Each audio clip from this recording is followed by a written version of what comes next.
Les Français qui n'ont que faire des problématiques liées à la dette et au déficit, c'est pas moi qui le dis, hein, c'est ce qui ressort de l'étude réalisée par Ipsos Soprasteria pour Le Monde, la Fondation Jean Jaurès, le CEVIPOF et l'Institut Montaigne. Bonjour Mathieu. Bonjour David. Mathieu Plane, directeur adjoint du département d'analyse et prévision de l'OFCE.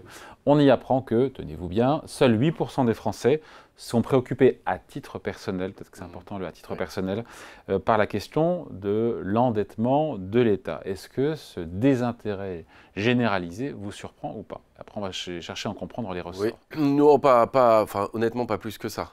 Pas plus que ça. 8%?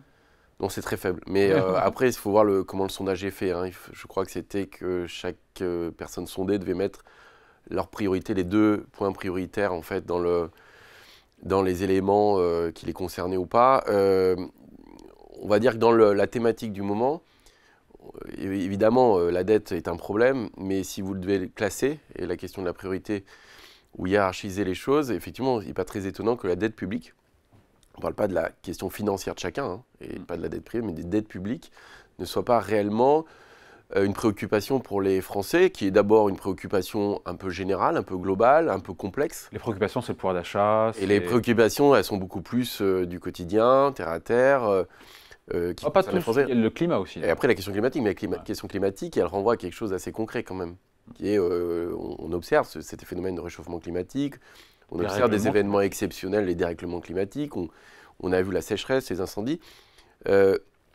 Tout ça est assez factuel, enfin j'allais dire, s'observe assez facilement. La question de la dette, premièrement, c'est une question complexe. Deuxièmement, on a vécu pendant très longtemps avec des taux très bas et une forme d'argent magique, on l'a vu avec le quoi qu'il en coûte. On paye ces années-là, ces années de quoi qu'il en coûte, où l'argent public coulait à flot, pour penser les plaies. Il fallait penser les plaies du Covid, de la guerre en Ukraine. Mais tout ça a été à l'époque financé par la BCE, à des taux proches de zéro. Mais ce temps-là est révolu. Ce temps-là est révolu, et c'est vrai que le transfert va être complexe. De passer de ce temps où on a vu qu'il était assez aisé, en fait, de débloquer des fonds qui étaient massifs, hein, de plusieurs centaines de milliards, avec bien sûr l'aide des banques centrales, et ça c'est vrai partout dans le monde, hein, pas qu'en France, et qu'il y a un retour, un atterrissage, qui va être un atterrissage un peu forcé. Qui n'est pas perçu encore par les Français. Qui n'est pas encore perçu, qui commence à rentrer dans le discours public. En même temps, quand on demande un crédit, on a compris que les taux d'intérêt étaient plus chers. Hein. Oui, mais ça c'est pour le ménage qui s'endette, c'est-à-dire qu'au quotidien, et ça renvoie à la question du pouvoir d'achat. Des niveaux de vie, la question de la dette, la question de l'épargne des Français qui reste très élevée. Donc les ménages français sont extrêmement prudents, sont inquiets quant à l'avenir, quant à la perception des niveaux de vie, mais ils sont moins inquiets sur la question de la soutenabilité de la dette. Ils ne considèrent pas aujourd'hui que l'État français peut faire défaut. En fait, c'est ça le fond. Il y a quand même, un paradoxe, pas un paradoxe, mais on a d'un côté une situation comme qui est un peu dégradée, on va dire comme ça gentiment, de nos finances publiques, qui ne sont pas non plus gérées d'équerre, et ça tranche avec ce désintérêt généralisé, encore une fois, et manifeste des Français. Il y a quand même une espèce de... Alors, je pense qu'il y a effectivement ce déséquilibre entre, au fond, une question économique importante et la préoccupation, mais finalement, elle n'est pas beaucoup dans le... Il faut que ça infuse, et puis elle n'est pas beaucoup dans le discours politique. C'est-à-dire qu'on a vu pendant longtemps une opposition, d'ailleurs, plutôt gauche-droite sur cette question, avec plutôt de l'orthodoxie de la part de la droite, notamment sur les questions budgétaires. On voit qu'aujourd'hui, par exemple, si vous regardez le sondage précisément, j'ai regardé ça chez les Républicains, c'est pareil, vous avez moins de 10% des gens qui sont préoccupés par la question de la dette. Le parti le plus préoccupé dans les personnes qui votent, en réalité, c'est ceux qui sont proches du parti, c'est Renaissance. Oui. Voilà, donc ils sont proches d'Emmanuel Macron, qui ne sont pas pourtant des gardiens de l'orthodoxie budgétaire.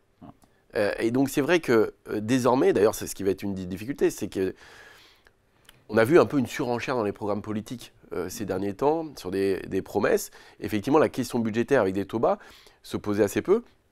Désormais, avec des taux qui remontent et puis des règles budgétaires européennes qui vont revenir, la question de la contrainte budgétaire va revenir certainement en force. Mais elle a pas c'est quelqu'un de l'OFCE qui vous dit ça. C'est quelqu'un de l'OFCE, donc...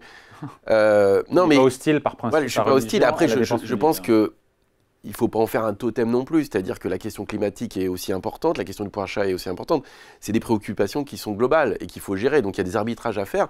Effectivement, aujourd'hui, se pose la question, y compris dans le discours politique, c'est de dire comment ramener les déficits en dessous de 3%, Alors que dans le même temps, vous faites des promesses de ne pas augmenter les impôts, et en même temps, vous avez un programme de plus pour l'armée, de dépenses plus et pour la transition énergétique, et l'armée, et l'école, et la santé, etc. Donc, et sachant que la croissance est extrêmement morose, c'est-à-dire qu'on ne peut pas s'attendre à un scénario de croissance équivalent, avec celui les qu'on a recettes plus connu. fiscales qui vont avec. Donc, les recettes fiscales dépendent de cette croissance, avec une croissance faible, avec des impôts qui n'augmentent pas, et des engagements sur la dépense publique forts. J'en ai parlé avec du Thomas bouclage Cazenave, budgétaire. le ministre du Budget. Qui est bien placé, du coup, oui, mais qui dit que l'équation ne bouclait pas, de pouvoir tout faire tous en même temps, sans augmenter les impôts, passer sur 3% de déficit. Oui. Il me dit que si, mais moi j'étais dubitatif quand même. En fait, c'est possible si... Alors, le scénario du gouvernement, quand vous regardez... C'est 12 milliards d'économies par an. Alors, c'est 12 milliards d'économies par an. Il y a effectivement la fin des mesures exceptionnelles d'accompagnement, notamment avec le bouclier tarifaire, notamment l'électrique, qui s'arrête en 2024. Mais le scénario boucle aussi avec une croissance qui est très dynamique, en réalité. 7,8. Qui est contestée aujourd'hui. Enfin, contestée, c'est-à-dire, ce serait tant mieux si elle se produit. Mais si on fait un scénario de moyen terme, c'est finalement pas ce qu'on va mettre comme scénario central. Donc on est vraiment dans une fourchette haute de croissance. Et donc on sera sûrement si vous avez de 3% de déficit en 2027. Donc ce qu'il faut savoir, c'est que si on n'a pas un 8 par exemple jusqu'à 2027... De croissance, pardon. Et qu'on est plutôt à 1 ou un 2... Alors, on ne tient bien pas les objectifs budgétaires. Je n'ai pas fait le calcul, mais en gros, ce qu'il faut savoir... c'est où Je n'avais pas assez bien préparé l'émission, mais l'écart entre... Il faut savoir que, toute chose égale par ailleurs, 0,2 points de croissance en moins par an, c'est 0,1 point de PIB de déficit en plus. Oui. Donc ça va assez vite. Donc ça veut dire que si sur plusieurs années, vous avez un écart significatif par rapport à la trajectoire de croissance attendue, votre déficit ne tient pas. Et par le passé, c'était aussi dans des contextes de taux bas, et on a eu des recettes fiscales qui étaient aussi très dynamiques, même au-delà de la croissance. Mathieu, pardon, mais et si les Français avaient raison, au final, 92% des Français se contrefichent de la dette, mais s'ils avaient raison, si au final, ce n'était pas un sujet de préoccupation, parce que les Italiens ont plus de dettes que nous, ils n'en sont pas morts, les Japonais aussi. Je crois que, quelque part, ils ont quand même intégré que, même malgré les difficultés budgétaires qu'il peut y avoir, que la dette, d'abord, a été un sujet complexe, mais surtout que le risque de défaut qu'on avait quand même, ou de faillite, qui a été un discours beaucoup, j'allais dire, avant la crise financière. Je rappelle, François Fillon, je suis à la tête, alors que la dette... Faillite, on est en 2007. 2007, alors qu'on a une dette à 60% du PIB. On est pareil que les Allemands à ce moment-là. Donc il s'est trompé. Oui, donc il s'est trompé à ce moment-là. C'est-à-dire qu'on a vu qu'on avait des marges de manœuvre budgétaires extrêmement importantes, qu'on a débloquées d'ailleurs suite à la crise financière. Les taux d'intérêt ont beaucoup baissé. Les taux d'intérêt ont beaucoup baissé. C'est ça qui a permis de faire passer le... Et ils ont baissé pour tout le monde. Mais c'est vrai qu'il y a, quand vous regardez dans le monde, à part l'Allemagne, dans les grands pays, à part l'Allemagne, aujourd'hui tous les pays sont très endettés. Vous prenez les États-Unis, vous prenez le Royaume-Uni, vous prenez l'Italie, vous prenez l'Espagne. Sauf que nous, on a un gros déficit et une grosse dette. Alors, c'est vrai que l'écart, en fait, désormais avec l'Allemagne est quand même très significatif, mais on a aussi de la dette privée, ce qui est aussi une question assez importante. Mais on voit bien que dans les programmes politiques, aujourd'hui, il n'y a pas une exigence forte d'un rétablissement des comptes publics ou d'une austérité forte. C'est-à-dire que personne n'a envie de s'engager dans un programme d'austérité. Du travail pédagogique auprès des Français pour leur... faire prendre conscience que le monde a changé, qu'aujourd'hui, si l'État français s'endette à 3,5 ou 4%, c'est plus la même histoire. Encore une fois, en 2027, toutes choses égales par ailleurs, et encore une fois, peut-être qu'on sera au-delà des prévisions en termes de taux d'intérêt. 70 milliards d'euros juste de charges d'intérêt, de services de la dette pour rembourser juste les intérêts chaque année. Premier poste en 2027, ça sera peut-être plus d'ailleurs. Oui, bon, ça c'est... Si les taux d'intérêt sont plus élevés que ce qui est... C'est-à-dire que, c'est un peu, il faut le voir à l'inverse aussi, c'est qu'on a vécu une période exceptionnelle. 2020, ça nous coûtait 20 milliards d'euros les intérêts. Oui, mais alors, on va passer à 60 il faut quand même avoir ça en tête, c'est qu'en 2007, avec 60% du PIB, la charge d'intérêt, c'était plus de 3% du PIB. Aujourd'hui, c'est 2. Aujourd'hui, on est 2, alors qu'on a 110%. Donc tout va bien. Non, tout va pas bien, mais il y a quand même un effet de diffusion qui peut être assez long, et on revient à la normalité en réalité. On va revenir à la normalité, c'est cette question-là. Et donc, c'est la gestion de ce retour à la normalité qui va poser un certain nombre de problèmes. Mais, j'allais dire, quelque part, on va être plus ou moins rattrapé par la patrouille. C'est-à-dire que, forcément, si on voit que les déficits ne baissent pas et qu'on a pris un engagement de revenir à 3%, on va se poser la question de savoir où on va trouver les ressources. Et, du coup, l'engagement de dire on n'augmente pas les impôts peut ne pas être tenu. C'est-à-dire que c'est là où, en fait, les choses... Thomas Cazenave, le ministre du Budget, m'a dit, je vous le redis très clairement, nous n'augmentons pas les impôts. Ce qui est le cas. dans ce projet de loi de finances, est-ce qu'on est sûr que d'ici à 2027, il n'y aura pas d'augmentation d'impôts? Voilà. Impôts ou taxes, parce qu'on peut jouer sur les mots. Impôts, non, mais moi je mets tout, un prélèvement obligatoire, disons, de façon assez générale. Prélèvement obligatoire, d'ailleurs, pardon, je parle sous votre contrôle. 44. Qui reste stable en France. Quand le gouvernement nous dit les impôts ont baissé, entreprises et particuliers, de 50 milliards, mais alors, la pression fiscale, prélèvement obligatoire, rapporté au PIB... n'a pas baissé d'autant. Alors ça, c'est un sujet très technique, mais...